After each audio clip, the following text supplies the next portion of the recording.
Bismillahirrahmanirrahim. Bismillahirrahmanirrahim. This is me Afshin Ahmed. Most welcome to my YouTube channel DSR Afshin.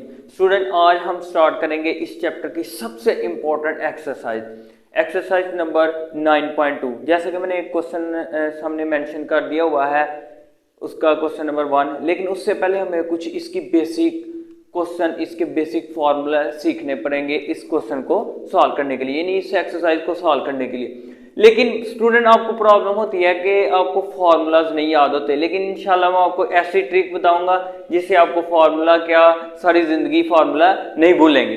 जैसे कि हम पहले इसमें टोटल हमारे पास ट्रिग्नोमेट्रिक फंक्शन कितने हैं, सबसे पहले आपको ये पता होना चाहिए, वो है 6, मतलब 3 है और 3 उसके रेसिप्रोकल है। जैसे पहला हमारे पास ट्रिग्नोमेट्रिक फंक्शन है जी साइन थीटा, उसका रेसिप्रोकल है सेकंड थीटा, कॉस थीटा है सेकंड और उसका रेसिप्रोकल है सेकंड थीटा, और टेन थीटा है उसका रेसिप्रोकल है कॉट थीटा। ये हमारे पास 6 ट्रिग्नोमेट्रिक फंक्शन है। हमने क्या करना है स्टूडेंट, सबसे पहले इसके रेसिप्रोकल मैं लिख लेता हूँ उल्ट ही, ताकि आपको पता हो कि इसके फॉर्मूलाज क्या हैं। फिर हम इसका मैं आपको चार्ट समझाता हूँ किस तरह हमने इसको पूरा चैप्टर करना है, बल्कि ये बेसिक है ट्रिग्नोमेट्री की सारी। अच्छा, सबसे पहले मैं यहाँ पर लिखता हूँ रेसिप्रोकल ट्रिग्नोमेट्रिक फंक्शन कौन कौन से है। जैसे साइन थीटा का यहाँ पे मैं लिख लेता हूँ, ताकि हमें साइन थीटा का रेसिप्रोकल है 1/कोसेकेंट थीटा। अगर मैं पूछूं जी कोसेकेंट थीटा का रेसिप्रोकल क्या है, तो आपने कह देना 1/साइन थीटा। इसी तरह मैं लिखता हूं जी कॉस थीटा का रेसिप्रोकल है 1/सेकेंट थीटा। अगर इसका मैं पूछूं सेकेंड थीटा का रेसिप्रोकल है, तो आपने कहना कॉस थीटा, उल्ट है, तो आपने बस इसी तरह याद रखना है, वो भी मैं अभी बता देता हूं। और टेन थीटा का रेसिप्रोकल होता है हमारे पास कॉट थीटा।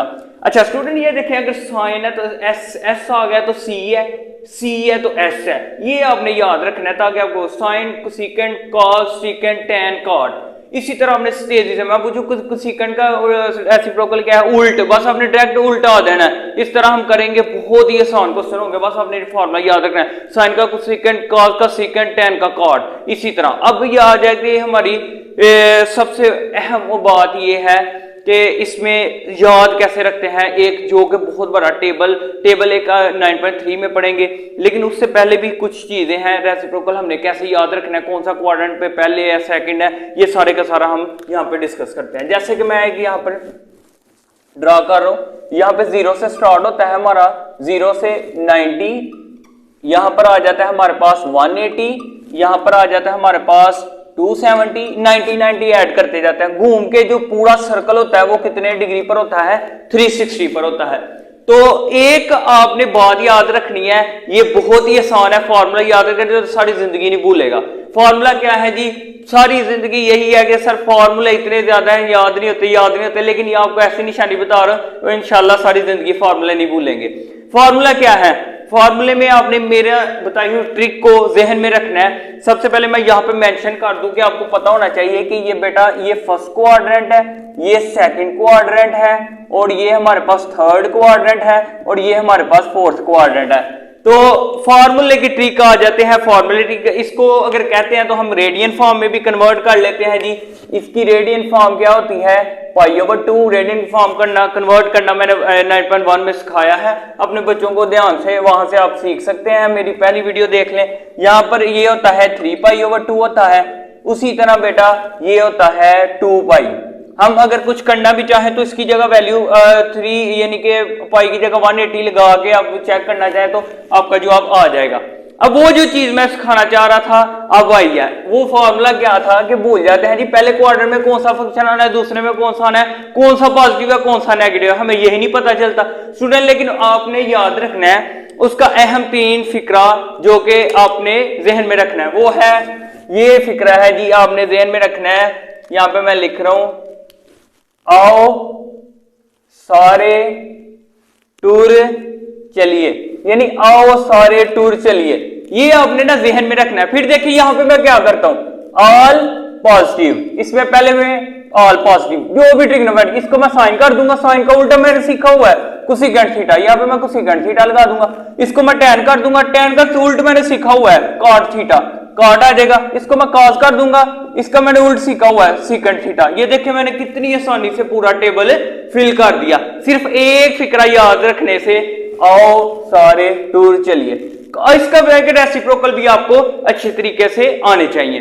इसी तरह हमें ये जब सारी इंफॉर्मेशन होगी तो पूरी ट्रिग्नोमेट्रिक फंक्शन क्या, पूरी ट्रिग्नोमेट्रिक जो सी मर्जी क्लास की आ जाए इंशाल्लाह आपकी फिंगरप्रिंट पे होगी। अच्छा, अब हम करता हूं क्वेश्चन नंबर 1 जो कि बहुत ही सिंपल होगा आपके लिए। हर ट्रिग्नोमेट्रिक फंक्शन 2 में पॉजिटिव होता है, 2 में नेगेटिव, क्योंकि पहले में पॉजिटिव है और एक वो पॉजिटिव होगा जो उसके अपने क्वाड्रेंट में है। मैं पूछूं बेटा पहले क्वाड्रेंट में कौन सा ट्रिग्नोमेट्रिक फंक्शन पॉजिटिव है, आपने कहना सर सारे हैं क्योंकि ऑल पॉजिटिव लिखा हुआ है। दूसरे में कौन कौन से ट्रिग्नोमेट्रिक फंक्शन पॉजिटिव है, साइन पॉजिटिव है और कोसेकेंट पॉजिटिव है, कोसेकेंट थीटा पॉजिटिव है। इसके बाद तीसरे में कौन सा, इसके अलावा सारे के सारे जो है दूसरे क्वाड्रेंट में नेगेटिव है। इसके अलावा इसमें आ जाता है थर्ड क्वाड्रेंट में tan थीटा पॉजिटिव है, cot थीटा। इसके अलावा मैं पूछूं जी सर cos थीटा थर्ड में क्या है, आपने कहना नेगेटिव, क्योंकि थर्ड में cot है ही नहीं cos, तो क्योंकि उसमें tan और cot ही पॉजिटिव होंगे। चौथे में अगर cos थीटा है, secant थीटा है, तो वो सिर्फ चौथे में ही पॉजिटिव, यही 2 हैं। इनके अलावा 4 जो ट्रिग्नोमेट्रिक फंक्शन है वो नेगेटिव होंगे। हम करते हैं क्वेश्चन को स्टार्ट करते हैं। ये मैंने इस वजह से डिटेल में समझाया है ताकि आपको बेटा अच्छे तरीके से, अगर इस चीज की समझ आ गई, लिहाजा पूरी ट्रिग्नोमेट्रिक फंक्शन, पूरी ट्रिग्नोमेट्री की समझ आ गई है। और पूरी ट्रिग्नोमेट्री में आपको मैं ये बताता चलूं कि 48 मार्क्स का आपका नंबर का पेपर आने वाला है और इसी साल इंशाल्लाह इसी मंथ के अंदर मैं आपको पूरी ट्रिग्नोमेट्री सिखा दूंगा। और यहां पे आपने क्या करना है, हम स्टार्ट करते हैं पहला क्वेश्चन। इंशाल्लाह ये बेसिक है, एमसीक्यूज के लिए क्वेश्चन है, बहुत इंपॉर्टेंट है, तो आपने ध्यान से समझना है। जैसे कि लिखा हुआ है, पहला क्वेश्चन हमारे पास आ गया बेटा साइन 160। सबसे पहले हम देखेंगे जी 160 है कहां पर। 160 हमने देखा तो बेटा हमें 160 90 से आगे यानी 160 दूसरे क्वाड्रेंट में दिखाई दे रहा है, तो सबसे पहले दूसरा आ गया। फिर दूसरे में देखेंगे क्या दूसरे में साइन मौजूद है, हमने सिर्फ साइन बताना है, पॉजिटिव आना है कि नेगेटिव आना है। तो सबसे पहले मैं लिख लेता हूं ये 160 है कौन सा है, तो डिटेल में आंसर लिखें, the terminal sides of angle जो 160 है इन कौन से क्वाड्रेंट में है, सेकंड में, सेकंड क्वाड्रेंट में। So sine 160 is positive. क्यों, क्योंकि पॉजिटिव इस वजह से है क्योंकि साइन उसमें है, अगर साइन इसमें ना मौजूद होता तो हम इसको नेगेटिव कह देते। इसी तरह सेम स्टेटमेंट लिखनी है, सिर्फ अब मैं आंसर ही लिखता जाऊंगा कि पॉजिटिव है या नेगेटिव है। इसी तरह terminal side of angle 160 in second quadrant में, सो साइन 160 क्या होगा, पॉजिटिव। यहां पे आ जाएगी 190, 190 180 से आगे मतलब थर्ड क्वाड्रेंट में। थर्ड में क्या कॉज मौजूद है, नहीं मौजूद, लिहाजा ये नेगेटिव होगा, तो लिहाजा यहां पर मैं नेगेटिव लगा रहा हूं। उसी तरह बेटा आपने स्टेटमेंट लिख लेनी है, मैं जस्ट अब आंसर लिखूंगा। Terminal sides of the angle यानी 190 in third quadrant, so cos 190 क्या हो जाएगा, नेगेटिव, क्योंकि इसमें मौजूद नहीं है, सिर्फ साइन ही याद रख लेंगे, ये भी काफी है। 10 115 115 बेटा आ रहा है सेकंड क्वाड्रेंट में, क्या सेकंड के अंदर 10 मौजूद है, नहीं, लिहाजा ये भी आ गया नेगेटिव।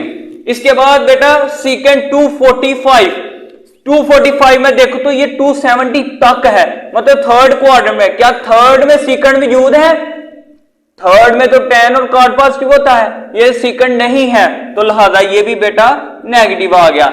इसी तरह यहां पर लिखा हुआ है cot 80, अगर cot 80 लिखा है तो पहले क्वाड्रेंट में सारे के सारे पॉजिटिव हैं, आंखें बंद करके आपने पॉजिटिव लगा देना है।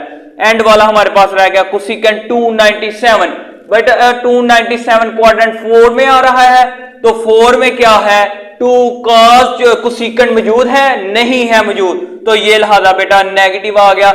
इसी तरह हमारा पहला क्वेश्चन सॉल्व हो चुका है। अब इंशाल्लाह मैं पूरा एक एक क्वेश्चन करके आपको इंशाल्लाह अकेडमी की जरूरत नहीं पड़ेगी, क्योंकि मैं एक एक क्वेश्चन करवाऊंगा, जो भी आपको नहीं समझ आएगी आपने मुझे बताना है। इंशाल्लाह हर एक क्वेश्चन को दोबारा भी सॉल्व किया जा सकता है, और छोटे से छोटे क्वेश्चन का भी इंशाल्लाह कमेंट्स के अंदर क्वेश्चन होगा तो उसी के अंदर आपको जवाब दिया जाएगा। अब मैं स्टार्ट करता हूं सेकंड क्वेश्चन।